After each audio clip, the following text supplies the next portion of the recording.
ছোটবেলায় আমি ভাবতাম শিবের মাথায় জল ঢাললে শিবের মতো বর পাওয়া যায়, তার প্রমাণটা তো তোমরা জলজান্ত দেখতেই পাচ্ছ।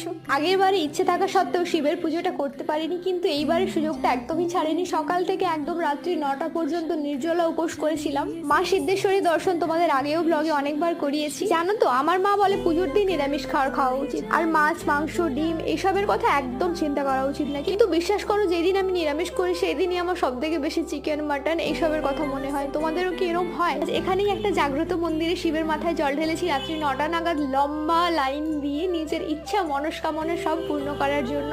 জানো তো, অনেকে বলে যে এই ঠাকুরের দর্শন পাওয়া নাকি ভাগ্যের ব্যাপার। তো চলো চলো, তোমাদের তো দেখিয়ে দিলাম, তোমরাও প্রণাম করে নিজেদের মনস্কামনা পূর্ণ করে নাও। শিবলিঙ্গ ভেতরে ছিল, তাই তোমাদের ওটা দেখাতে পারলাম না। মুভি আর সিরিয়ালগুলোতে প্রায় দেখি কোনো বউ যখন উপোস করে বা ব্রত রাখে, তখন তাদের বরেরাও তাদের সাথে উপোস করে না খেয়ে থাকে। আর এইদিকে আমার বর দিন রাত্রি খেয়ে চলে। এমন কোনো জিনিস নেই যেটা ও ওই দিন খায়নি। ফুচকা থেকে